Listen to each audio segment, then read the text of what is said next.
শ্রী শ্রীমা বলেছিলেন, পৃথিবীর মতো সহ্যগুণ থাকা চাই। এই একটি বাক্যের মধ্যে যেন সারা জীবনের সাধনার সারসংক্ষেপ লুকিয়ে আছে।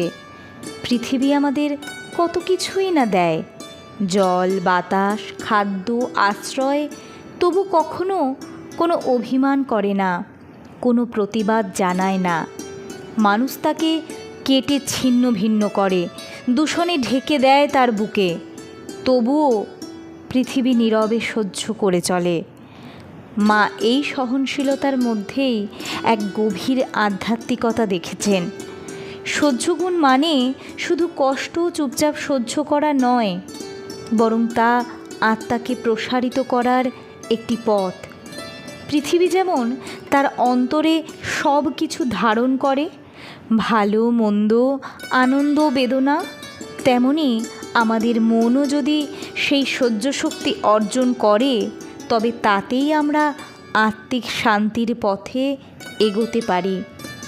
সহনশীলতা আমাদের অহং ভাঙে, রাগ দমন করে এবং হৃদয়ে স্থান করে দেয় প্রেম, ক্ষমা ও করুণার জন্য। পৃথিবীর মতো হওয়া মানেই নিঃশব্দে কিন্তু দৃঢ়ভাবে দাঁড়িয়ে থাকা, সব কিছুকে গ্রহণ করে ভালোবাসার আলোয় রূপান্তরিত করা।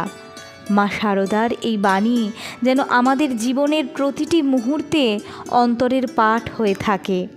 মা বলেন, মানুষের মধ্যে সেই সহ্যগুণ চাই যে গুণ পৃথিবীকে ধৈর্যের প্রতিমূর্তি করেছে। এই সহ্য মানে আত্মসমর্পণ নয়, বরং গভীর শক্তি, যে শক্তি সব কিছু দেখে, বোঝে, তবুও নিজের শান্তিকে ধরে রাখে। সহ্যশীল হৃদয়ই পারে সত্যকে গ্রহণ করতে, দয়া করতে, ক্ষমা করতে। যে হৃদয়ে এই গুণ জাগে, সে হৃদয়েই ঈশ্বর বাস করেন। আজকের দিনে মানুষ যখন ছোট ছোট কারণে ভেঙে পড়ে, রেগে যায়, বিভাজন সৃষ্টি করে, তখন মা শারদার এই বাণী যেন এক মহামন্ত্র। আলোর সন্ধানে, গল্পে গল্পে তত্ত্বকথা।